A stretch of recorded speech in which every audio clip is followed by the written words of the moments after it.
ये फर्क नहीं पड़ता कि जहाज यानी पानी में चलने वाला जहाज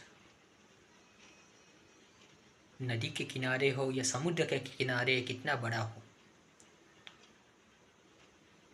क्योंकि समुद्र के मध्य में वो सिर्फ एक छोटा सा खिलौना ही है।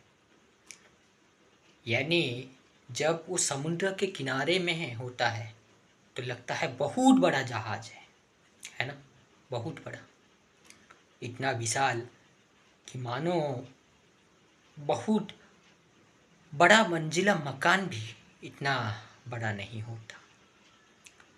परंतु जब वही जहाज अपने यात्रा में निकलता है, अपने पथ में आगे बढ़ता रहता है, जैसे ही वो समुद्र का किनारा छोड़ता रहता है, धीरे धीरे धीरे धीरे पानी में, गहरे पानी में आगे बढ़ता रहता है। एक समय आता है वो पूरा समुद्र के मझधार में जा चल बैठता है ना। वहां से चारों ओर ही पानी ही दिखता है, कहीं से समुद्र का किनारा नहीं दिखता, कहीं से भी कोई भी मनुष्य नहीं दिखता सिवाय उसके जो मनुष्य उस जहाज पे अभी सवार है ना। उस मझधार के समुद्र में अगर आप समुद्र के दृष्टिकोण से देखेंगे, उस समुद्र के लिए सिर्फ एक खिलौना है, एक छोटा सा खिलौना।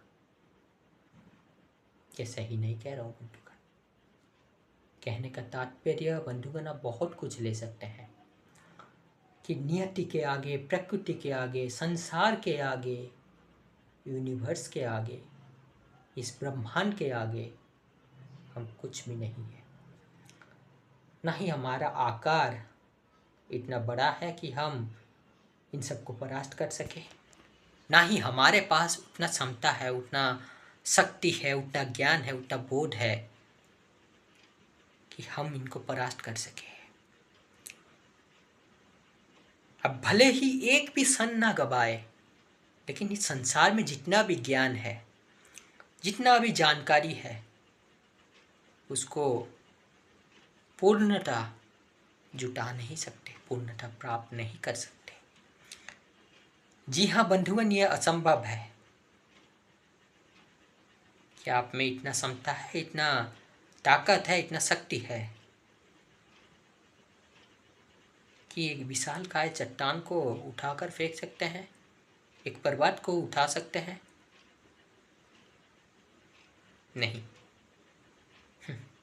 एक पर्वत के आगे अब कुछ भी नहीं। भले ही आप अपने आप को कितना भी बॉडी बिल्डर, कितना भी बड़ा पहलवान मान लें, है ना। तो आज ये सब मैं क्यों कह रहा हूँ, ये इसलिए कह रहा हूँ कि ना बंधुगण, अपना अहंकार त्यागिए। जब मनुष्य ये सोचने लगता है कि मेरे पास बहुत सारा ज्ञान है,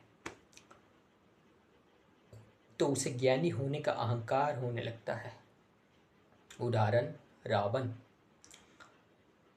तो उसको चारों ओर ही कोई ऐसा दिखता नहीं कि कोई इसका मुकाबला कर सके।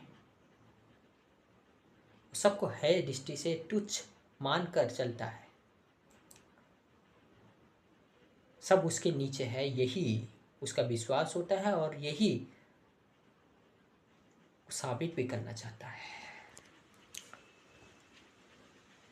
कुछ इस तरह का उस व्यक्ति के साथ भी होता है जो साधारणतः जो औसत आदमी है उनसे थोड़ा ज़्यादा ताकतवर है, ज़्यादा शक्तिशाली है, थोड़ा पहलवान जैसा है, थोड़ा बॉडी बिल्डर जैसा है ना। और इसी अहंकार को लेते हुए वो शो ऑफ भी करता है, दिखावा करता है। एक चीज ध्यान रखिएगा बंधुगण, आध्यात्मिक व्यक्ति कभी भी दिखावा नहीं करते।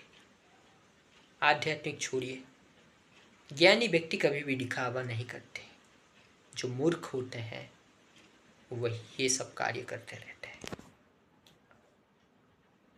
है ना। और उन्हें यह अहंकार हो जाता है कि उनसे बढ़िया कोई नहीं। अति किसी का भी करना नहीं चाहिए, और ना ही अपने आप को सबसे कमजोर रखना चाहिए, कमजोर मानना चाहिए। संतुलन सबसे बढ़िया चीज होता है सभी क्षेत्रों में। सही नहीं कह रहा हूँ बंधुगण? तो इससे हमें ये सीख मिलती है कि जिस प्रकार रावण को उसके अहंकार ने ठगा था, उसको ये अहंकार था कि उससे बड़ा शिव भक्त कोई नहीं है, उससे बड़ा ज्ञानी कोई नहीं है। क्यों? क्योंकि सभी वेद को उसने पढ़ लिया था, सभी पुराण शास्त्र, यानी उस समय का जैसा भी ज्ञान था, जैसा भी जो भी पठनीय विषय था, वो सब वो पढ़ लिया था। और लंका का राज्य भी अपने बलबूते किया था। स्वर्ण की लंका नगरी का राजा था। यही सब उसके अहंकार की गाड़ी को और अधिक तीव्र गति देते गए। अंतिम परिणाम जो हुआ वो अब जानते ही है ना। अब कैसे विजेता है कि आप अपने आप को जीत ही नहीं पाए। बाहर चाहे कितने भी व्यक्ति इसे अब जीत जाए, लेकिन अब तो स्वयं पर ही जीत नहीं हासिल कर सके। जी हाँ, अब स्वयं पर जीत हासिल नहीं कर पाए हैं। क्या आपका मन आपके केंद्र में है, आपके संतुलन में है? नहीं, आप आपके मन के मुताबिक चलते हैं। होना ये चाहिए कि मन हमारे मुताबिक चले। हाँ, ये कार्य उतना सहज नहीं, और सहज कार्य तो हर कोई कर लेता है। मन को संतुलित करना होता है, इसके लिए परिश्रम चाहिए, कड़ी प्रशिक्षण चाहिए। आप इंद्रिय तृप्ति के बस में आकर कुछ भी कर लेते, कुछ भी अन्याय, कुछ भी पाप कर लेते, धर्म अधर्म अन्याय न्याय का विचार नहीं करते, सत्य असत्य का विचार नहीं करते। क्या सही नहीं कह रहा हूं बंधु? पूछिए अपने आप से, है ना।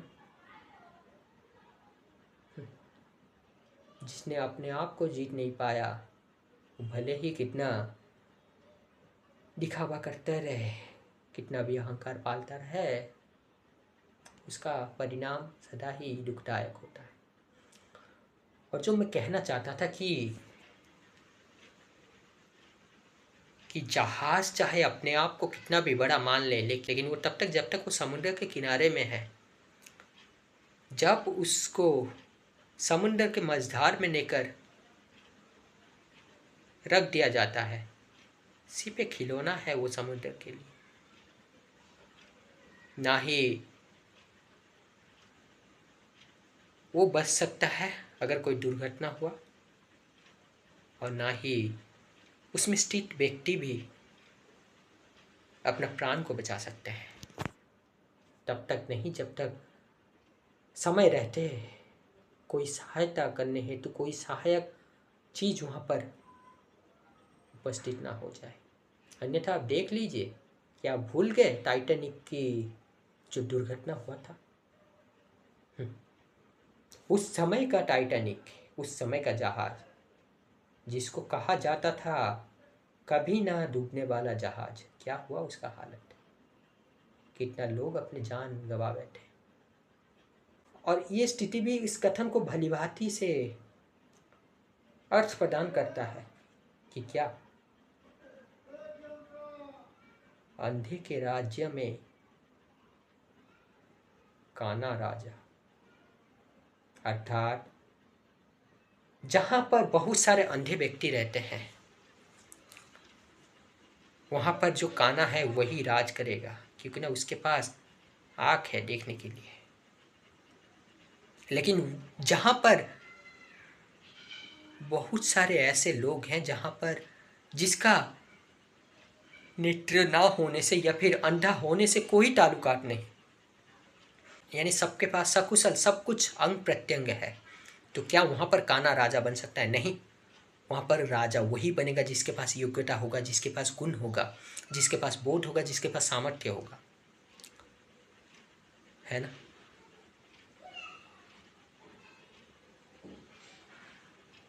यानी जैसे आसपास के गुण है,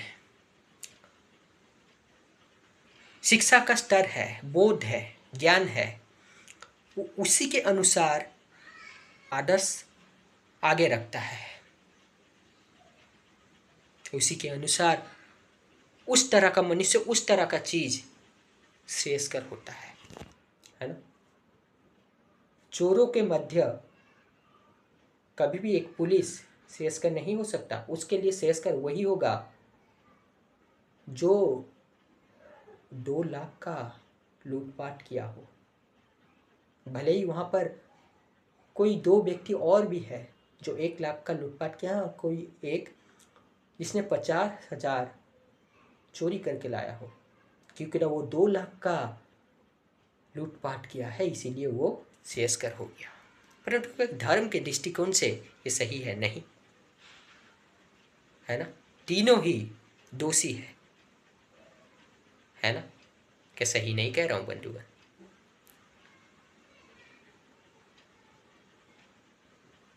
अगर अब शिशु बच्चे को कहोगे कि कौन सबसे ज़्यादा ज्ञानी है, कौन सबसे ज़्यादा गुणी है, क्या वो बहु मनुष्य के मध्य में से छांट सकते हैं? नहीं। उनके पास छांटने के लिए वो कला नहीं, वो बोध नहीं, वो ज्ञान नहीं, है ना, वो सामर्थ्य ही नहीं। परंतु वहीं पर अगर पीएचडी होल्डर के लोग लाए, मास्टर्स किए हुए ज्ञानी व्यक्ति लाए, तो उनका चयन अवश्य श्रेयस्कर होगा इन बच्चों से। या फिर ये लीजिए, उनका चयन अवश्य श्रेयस्कर होगा जहाँ पर बहुत सारे लोग तो एकत्रित हो चुके हैं और वो चयन भी कर रहे हैं, लेकिन उनमें जो सबसे श्रेष्ठ व्यक्ति है उसी 10वीं पास है। और यहाँ पर आप ये मत लीजिएगा कि मैं यहाँ पर डिग्री से या फिर कुछ स्टैंडर्ड से, बोध का, गुण का, ज्ञान का कंपैरिजन कर रहा हूँ, नहीं। समझने के लिए मैं कह रहा हूँ, ये सब उदाहरण है ना। तो जब तक आपके आगे कोई श्रेयस्कर व्यक्ति नहीं आ जाता, तब तक आप अपने आप को भले ही सबके आगे क्या उच्चतम मान लीजिए, श्रेष्ठ मान लीजिए, लेकिन आप हो नहीं। और इस संसार में हर व्यक्ति से कोई ना कोई एक उच्चा व्यक्ति अवश्य है ना बंधुगण। तो ये सब चीज़ हमें ये सिखाता है कभी भी अहंकार ना करना, है ना। हमेशा निष्काम कर्म करते रहना। कामी मनुष्य का कर्म काम युक्त होता है, और यही काम ही तो है जो जन्म मरण के चक्र में हमें बार बार उसी में ही झोंक देता है, हमें मोक्ष नहीं मिल पाता। काम बुरा नहीं, अर्थ बुरा नहीं। जैसे आप जानते हैं कि 4 पुरुषार्थ होते हैं, धर्म, अर्थ, काम, मोक्ष। पहले धर्म को धारण कीजिए, फिर अर्थ और काम की पूर्ति कीजिए, क्योंकि धर्म अर्थात जो धारण करने योग्य है, और इसके लिए आपके पास ज्ञान या बोध होना चाहिए। जब ज्ञान या बोध आ गया, तब आप जब समाज में उतरेंगे तो समाज को आप जो योगदान देंगे वो एक सज्जन व्यक्ति के रूप में देंगे, एक धर्ममय व्यक्ति के रूप में देंगे, धर्म में बढ़ावा देंगे। तथा जो परिवार भी करेंगे वो भी धर्ममय परिवार होगा। अर्थ उपार्जन भी धर्म के केंद्र से करेंगे और कामनाएं भी ऐसे रखेंगे, महत्वाकांक्षी भी ऐसे रखेंगे जो राष्ट्र के हित में हो, जो धर्म युक्त हो, है ना। फिर मोक्ष तक जाएंगे, क्योंकि ना यही अंतिम लक्ष्य है मनुष्य का। हर चीज का एक अंतिम लक्ष्य होता है। जैसे गाड़ी को बनाया गया है एक लक्ष्य को आधारित करते हुए। क्या लक्ष्य था कि एक जगह से दूसरी जगह में पहुंचना है और हमें जल्दी पहुंचना है, इसीलिए एक यातायात यंत्र चाहिए। तो इसलिए गाड़ी का आविष्कार हुआ और एक ऐसा यंत्र चाहिए जो हमें पहुंचा तो दे लेकिन एक साथ 3-4 लोग को ले जा सके, तो इसीलिए गाड़ी का आविष्कार हुआ। ठीक उसी प्रकार मनुष्य का आविष्कार क्यों हुआ? ये शरीर एक तंत्र है, ये मनुष्य का तंत्र है, लेकिन हम शरीर नहीं। हम शरीर में रहने वाले देही है, देह नहीं। इस विषय में किसी और एक दिन चर्चा करेंगे, क्योंकि ना ये और एक विषय हो जाएगा। तो बंधुगण, जो मैं कहना चाहता हूँ आशा करता हूँ समझ पाए होंगे। वो यही कि जहाज भले ही अपने आप को कितना बड़ा मान ले या फिर दूसरे लोग भले ही उसको कितना बड़ा मान ले, लेकिन समुद्र के मझधार में, समुद्र के मध्य में जहाँ चारों ओर पानी है, वो सिर्फ समुद्र के लिए खिलौना ही है ना। ठीक उसी प्रकार बंधुगण, ये अहंकार कभी मत रखिएगा कि आप ज्ञानी है, ये अहंकार कभी मत रखिएगा कि आप सर्वशक्तिशाली है, ये अहंकार कभी मत रखिएगा आप सर्व सुंदर है। हमेशा विनम्र रहिएगा, विनम्रता ही महानता होता है। परंतु जहाँ अधर्म हो रहा हो, अन्याय हो रहा हो, वहाँ विनम्र रहना, मौन रहना, यही दोष होता है। आशा करता हूँ समझ पा रहे होंगे। तो आज के लिए इतना ही था, फिर मिलेंगे। तब तक शांति से, सुख से अपने जीवन को आगे बढ़ाते रहिए।